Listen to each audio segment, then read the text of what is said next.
Oke, Mas Tony, artinya kita bicara soal kemarin yang menarik di persidangan Nikita dan Reza Gadis. Ya. Mungkin Mas Tony sebagai pakar hukum juga mengamati seperti apa sih eksepsi ataupun dakwaan dari Nikita Mirzani sendiri. Oke. Pertama, eksepsi itu adalah hak terdakwa.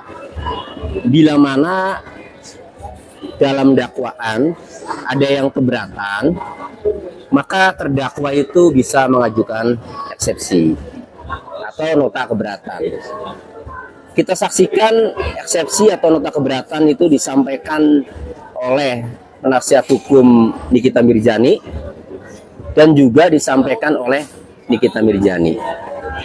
Yang disampaikan oleh penasihat hukum Nikita Mirzani, Bang Fahmi, ya, saya mendengar ada 10 keberatan ya, kalau tidak salah ya. Dan saya amati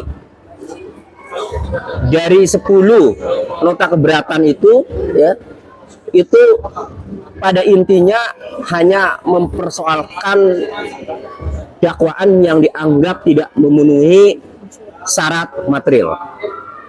Karena kalau syarat formil itu tidak dipersoalkan. Nah, syarat material itu ya, dakwaan dianggapnya tidak cermat, tidak lengkap, dan tidak jelas. Nah, surat dakwaan itu memang diatur ya di dalam pasal 142 ayat 2 KUHP, bahwa surat dakwaan itu ya, secara formil itu memang harus menyebutkan nama, tempat lahir, tanggal lahir, umur, kebangsaan, dan tempat tinggal. Nah, kemudian huruf B-nya itu ya, harus diuraikan secara cermat, jelas, dan lengkap. Saya amati dakwaan eksepsi ya, dari penasihat hukum Nikita Mirzani itu ya, mendalilkan bahwa dakwaan itu tidak cermat, tidak jelas, tidak lengkap. Apa yang dimaksud tidak jelas ya, harus cermat ya, harus jelas dan harus lengkap, bahwa dakwaan itu, surat dakwaan itu harus jelas menguraikan tindak pidana apa yang dilakukan. Ya, misalnya di situ menguraikan pemerasan, pengancaman. Ya. Nah, kemudian TPPU ya, pasalnya kan ada 3 tuh ya. Pasal 45 ayat 10 ya, Undang-Undang ITE itu pasal pengancaman secara elektronik, mengancam membuka rahasia, mengancam membongkar rahasia, ya, mengancam mencemarkan. Itu pasal pemerasan atau pengancaman secara elektronik, pasal 45 ayat 10 Undang-Undang ITE itu. Kemudian yang kedua, pasal 369 KUHP. Pasal 369 itu pasal pemerasan atau pengancaman. Tetapi ancamannya itu akan membongkar atau membuka rahasia. Kalau pasal 368 ya, yang dulu pernah disampaikan oleh penyidik, itu pasal pemerasan dengan ancaman kekerasan atau kekerasan. Beda. Jadi kalau 369 pasal pemerasan ya, melakukan kekerasan dengan ancaman akan membongkar rahasia. Nah, itu. Jadi 369 itu pemerasan ya, ancamannya itu akan membongkar rahasia. Kemudian yang ketiga pasal 3 Undang-Undang Tindak Pidana Pencucian Uang atau TPPU. Nah, eksepsi dari Bang Fahmi atau penasihat hukum Nikita Mirzani ya, mempersoalkan bahwa dakwaan itu tidak cermat. Nah, diatur di dalam pasal 142 ayat 3, surat dakwaan dapat dibatalkan ya, sesuai keinginan penasihat hukum terdakwa atau Nikita bila mana surat dakwaan itu tidak memenuhi pasal 142 ayat 2 huruf A dan B.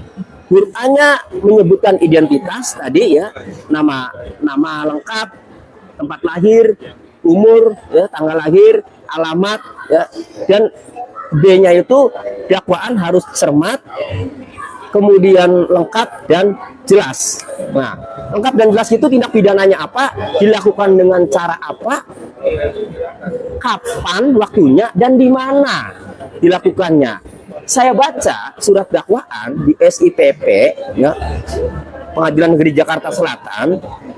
Surat dakwaan itu saya lihat sudah jelas, ya, menyebutkan tindak pidana pemerasan, pengancaman, ya, mulai dari live di TikTok, ya, kemudian live TikToknya itu dikirimkan, ya, ke Dr. Reza Gladys, kemudian komunikasi dengan Oki, komunikasi dengan Mail, ya, kemudian sampailah terjadi minta uang, sampailah terjadi akhirnya menyerahkan uang.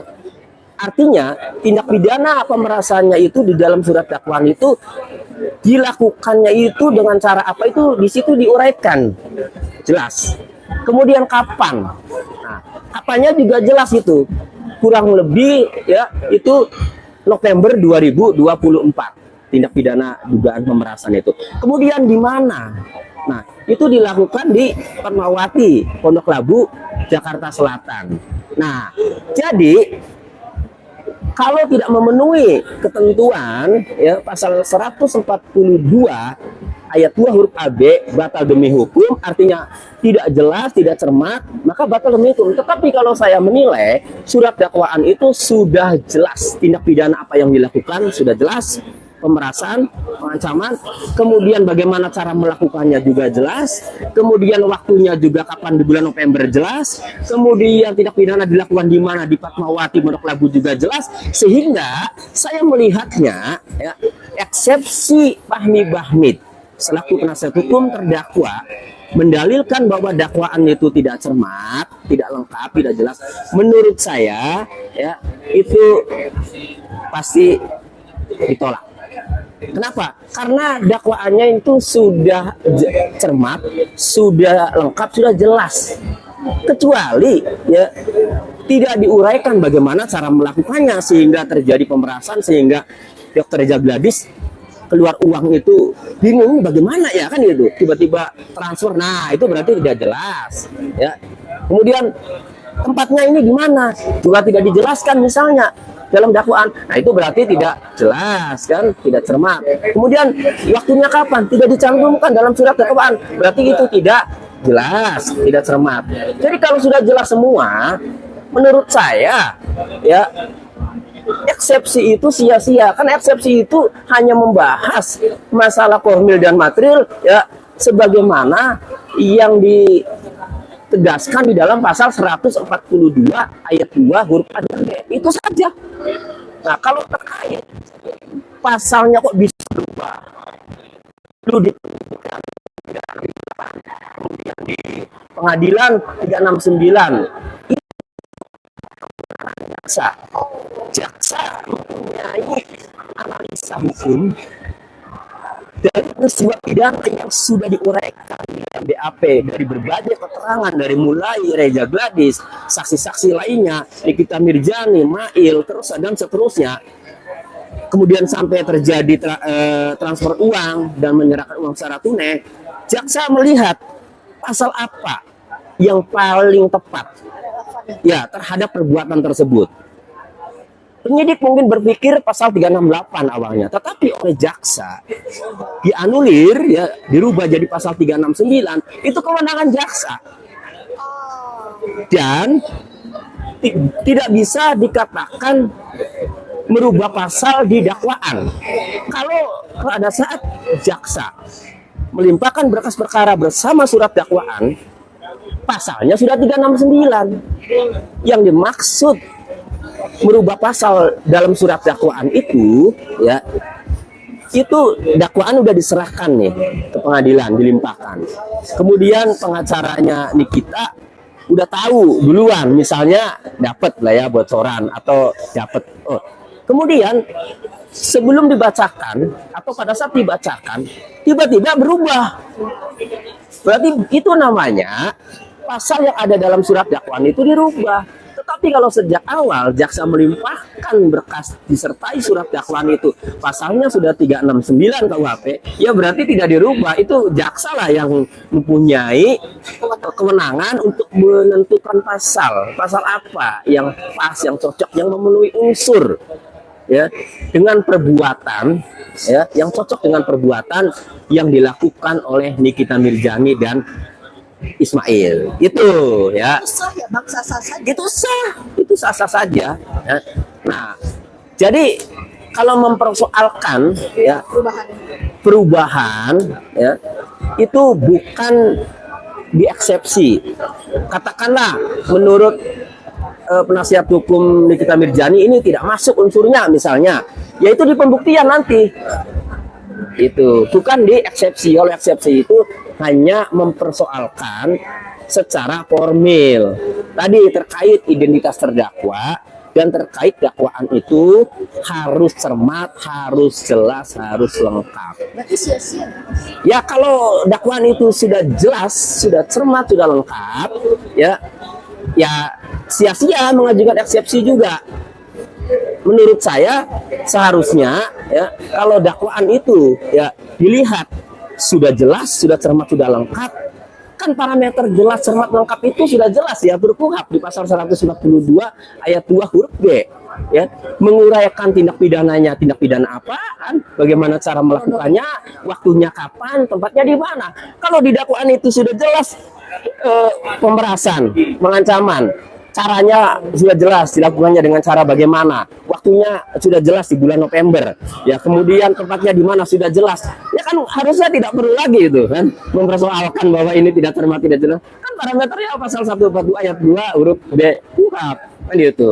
Harusnya langsung saja tuh agar Nikita Mirzani segera ditentukan bersalah atau tidak, biar mempercepat sidang, sudah tidak usah eksepsi lagi, langsung saja nih kita hadang di pembuktian.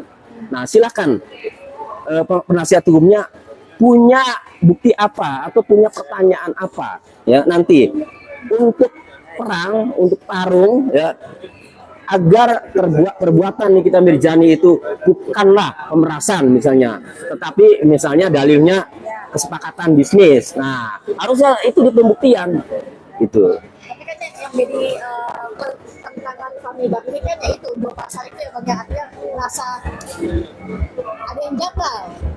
Ya. Versinya Pak. Berarti kan tadi sempat podcast juga sama Richard Lee mengurai yang menjadi keresahan kami Bangkit kan terkait di sidang. Kalau abang sendiri seperti apa sih dari segi praktis hukum dan apa yang janggal menurutnya? dari dua pasal itu perubahan. Oh perubahan pasal ya. Ya boleh saja. Namanya penasihat hukum terdakwa itu untuk membela terdakwa pasti ya. Dengan ilmunya semua disampaikan, dengan pendapatnya, dengan analisanya boleh. Tetapi kalau mengenai ya tidak terima dengan perubahan pasal, ini ada kaitannya dengan apakah unsur pidananya terpenuhi atau tidak. Kayak gitu. Misalnya saya juga mendapatkan informasi ya bahwa ternyata produk itu ya itu bukan milik Reza Gladys katanya, atau milik yang lain ya, milik siapa gitu. Nah itu juga termasuk di pembuktian nanti. Nah jadi bukan dipersoalkan di eksepsi, harus dibuktikan bahwa kalau kemudian itu ternyata ya bukan milik Reza Gladys, seharusnya yang lapor itu pemiliknya kan, itu bukan Reza Gladys. Misalkan saya dengar itu pernah ada tuh kan kalimat itu. Nah itu di pembuktian maksud saya, bukan di eksepsi. Percuma saja disampaikan di eksepsi, karena eksepsi itu hanya akan mengadili ya, hakim akan memutuskan terkait ya pertama secara formil identitas terdakwa itu ya lengkap tidak sebagaimana diatur dalam pasal 142 ayat 2 huruf A ya. Kemudian dakwaannya itu cermat, lengkap, jelas tidak sebagaimana dimaksud dalam pasal 142 ayat 2 KUHP huruf B. Hanya itu saja. Karena batalnya surat dakwaan itu apabila tidak memenuhi syarat pasal 142 ayat 2 huruf A dan B tadi. Itu ayat 3-nya baru. Surat dakwaan yang tidak memenuhi ketentuan sebagaimana dimaksud dalam pasal 142 ayat 2 huruf AB, maka batal demi hukum. Jadi untuk membatalkan surat dakwaan itu cuma itu kalau surat dakwaan itu tidak cermat, tidak lengkap, tidak jelas.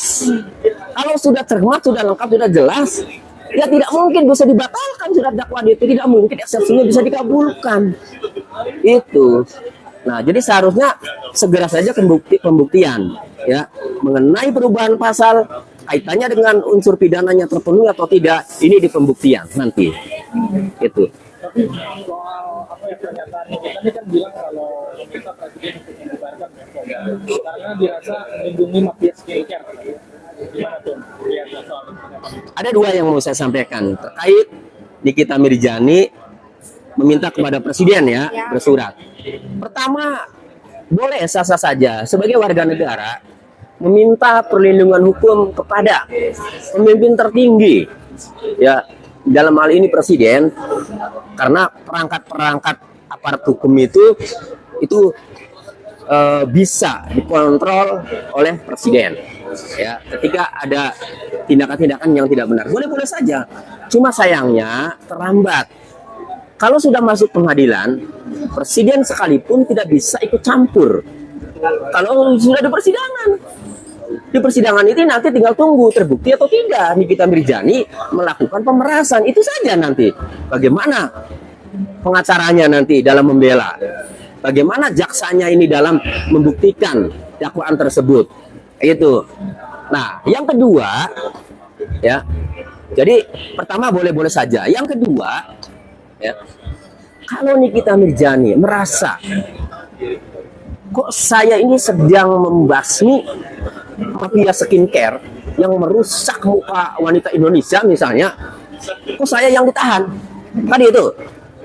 Kalau Nikita Mirzani melihat ada pelanggaran hukum ya dalam suatu produk, seharusnya laporkan ke polisi, harusnya itu. Menurut saya ya, jangan diolah-olah ya, akhirnya jadi mendapatkan uang, akhirnya jadi dituduh pemerasan. Harus menyelamatkan muka masyarakat Indonesia, jangan diuangkan polisi. Sehingga kalau kemudian Nikita Mirzani sudah melaporkan ke polisi, ternyata prosesnya mandek karena dengan tanda kutip misalnya ada tuduhan bos mafia skincare misalnya main uang lah ke BPOM, main uang lah ke penyidik misalnya, enak melaporkan ke presidennya itu.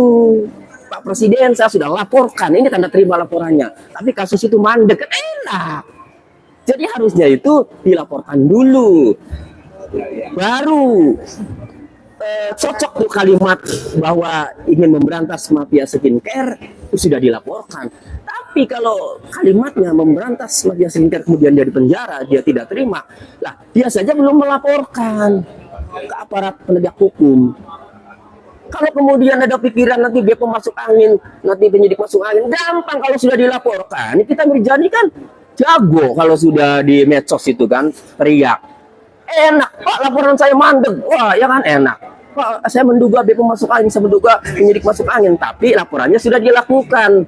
Yaitu presiden di kepolisian enak, tinggal katakanlah panggil Kapolri kan, itu bagaimana, benar nggak laporannya kan? Artinya tidak intervensi, tetapi harus dilakukan secara prosedur, harus dijalankan secara prosedur, begitu. Nah, ini kan pernyataan BPOM sendiri bilang kita harusnya tidak boleh seenaknya ngomong seperti itu, karena kan ini memang lembaga negara yang sangat penting dan BPOM buka suara terkait pernyataan Nikita Mirzani. Gimana bisa dibilang itu keberatan terkait statement Nikita Mirzani ini? Terkait bubarkan saja BPOM gitu ya. Oke. Terkait pernyataan Nikita Mirzani bahwa BPOM itu bubarkan saja karena tidak berguna apalah, yaitu namanya orang sedang jadi terdakwa itu pasti emosional, lagi labil, emosinya tinggi. Itu pertama saya melihatnya ya wajar-wajar saja ngomong seperti itu. Dan yang kedua ya anggap saja lah itu suatu kritik kepada BPOM kan. Toh tidak semudah itu BPOM dibubarkan, karena BPOM ini kan lembaga negara, bentukan dari undang-undang kan ya. Jadi kalau menurut saya itu lagi emosional. Kemudian yang kedua, kalau anggap aja itu sebuah kritik, toh tidak semudah itu juga kan dibubarkan. Jadi ya silakan saja kalau Bepom menanggapinya seperti itu, kan masing-masing orang menanggapikan berdasarkan ilmu, pengetahuan dan pengalaman itu. Jadi ya sudah mengalir aja soal itu sih. Ya ada aturannya bagaimana untuk dibubarkan itu ya. Oke Bang, artinya untuk Dokter kita ini seberapa persen sih artinya Miki memang ada indikasi ya melakukan hal tersebut? Ada mungkin Miki akan kesulitan kah untuk mendalilkan? Kalau menurut saya, kalau dilihat dari dakwaan ini sudah jelas nih tindak pidananya apa, melakukannya bagaimana, kapan, di mana sudah jelas. Tinggal apakah penuntut umum mampu membuktikan. Kalau ada kalimat mengancam dengan kalimat habis lah atau jatuh nanti kredibilitas dokternya Reza Gladys nih kan. Dalam dakwaan itu Nikita Mirjani mengirimkan ke Mail, kemudian Mail meneruskan kepada Reza Gladys. Itu yang membuat Reza Gladys menjadi ketakutan ancaman itu. Nanti jaksanya bisa nggak membuktikan percakapan itu. Kalau jaksanya bisa membuktikan secara utuh sehingga diyakini oleh hakim, berarti ancaman itu nanti terbukti kalau jaksa bisa membuktikan percakapan yang isinya ya screenshot percakapan yang isinya ancaman. Nah, bisa nggak nanti JPU atau penuntut umum membuktikan? Kalau membuktikan berarti ancamannya itu dapat dibuktikan. Nah, tinggal kemudian berakibat kerugian. Berapa? 4 miliar. Yang 2 miliar ditransfer ke perusahaan atas nama developer ya, kalau tidak salah ya. Wisesa apa gitu ya. Nah, bisa nggak membuktikan bukti transfernya penuntut umum? Kalau bisa membuktikan berarti yang didakwaan itu bisa dibuktikan. Kemudian satu lagi tunai. Ya, tunainya bisa nggak dibuktikan? Penuntut umum mempunyai bukti apa sih? Ya, selain yang ditransfer 2 miliar, mungkin kalau yang ditransfer ada buktinya. Tetapi kalau yang diserahkan secara tunai ini, penuntut umum bisa nggak membuktikan terkait nominalnya. Tetapi ya, anggaplah yang paling bisa dibuktikan ini yang transfer. Tetap saja Nikita Mirjani tidak bisa lolos kalau bukti transfer itu ada. Apalagi ditransfernya ke rekening orang lain. Itu dilarang oleh Undang-Undang TPPU. Jadi pasal 3 itu ya mentransfer, menyembunyikan atau mengalihkan ya uang yang diduga hasil tindak pidana. Untuk dapat dijerat dengan pasal 3 TPPU itu, maka tersangka atau terdakwa itu harus sadar bahwa uang itu adalah hasil tindak pidana. Nah, sekarang Nikita Mirjaninya nanti pasti dikejar nih nanti oleh jaksa, oleh hakim untuk mengejar hal itu. Nikita Mirjani sadar tidak bahwa itu adalah pemerasan, kan itu tindak pidana. Nah, kalau kemudian dia sadar ya, maka buktinya dialihkan ke TPPU, dialihkan ke perusahaan ya untuk transfer itu KPR ya, maka menurut saya unsur tindak pidana pencucian uangnya atau TPPU-nya itu terbukti. Jadi menurut saya sepertinya berat Nikita Mirjani bisa lolos dari dakwaan 3 pasal yang didakwaan itu, baik pasal 45 ayat 10 Undang-Undang ITE tentang pengancaman atau pemerasan secara elektronik. Yang kedua 369 pengancaman ya, atau pemerasan dengan mengancam membongkar rahasia, maupun pasal 3 Undang-Undang TPPU. Menarik ini adalah ada menurut mungkin dari pihak Miki ataupun netizen mengulik tentang pasal unsur pemerasan ini sebenarnya ada atau tidak sih, karena sebagian besar menganggap pemerasan ini tidak ada pemerasan. Kalau menurut Mas Tony gimana? Pada surat dakwaan terhadap Nikita Mirjani itu didakwa 3 pasal ya. 1. Pasal 45 ayat 10 ya, Undang-Undang ITE atau Informasi dan Transaksi Elektronik, itu pasal pemerasan secara elektronik. Ya, jadi itu 45 ayat 10 itu mengatur pemerasan secara elektronik, memaksa orang ya agar memberikan barang sesuatu dengan ancaman akan mencemarkan nama baiknya atau akan membongkar rahasia. Berarti ngancamnya itu akan membongkar rahasia. Itu namanya pengancaman ya atau pemerasan, kan agar memberikan barang. Berarti kan kalau barangnya terjadi diberikan berarti kan memeras kan itu. Mengancamnya dan memerasnya itu secara elektronik. Itu pasal 45 ayat 10. Jadi pasal 45 ayat 10 ITN-nya itu bukan pencemaran nama baik, tetapi itu pemerasan secara elektronik. Jadi pasal pemerasannya ada. Ada. Oke, kedua, pasal 369. Iya. Apalagi 369 itu pemerasan dengan mengancam membongkar rahasia. Kalau pemerasan dengan mengancam melakukan kekerasan atau ancaman kekerasan itu pasal 368. Jadi beda 368 sama 369 itu. Nah, yang ada pada surat dakwaan penuntut umum terhadap Nikita yaitu pasal 369 ya. Pemerasan dengan ancaman akan membongkar rahasia. Nah, itu pasal pemerasan 369-nya. Nah, Itu bukan dihilangkan ya? bukan dihilangkan, ada itu. Jadi 45 ayat 10 itu pemerasan secara elektronik, pengancaman secara elektronik.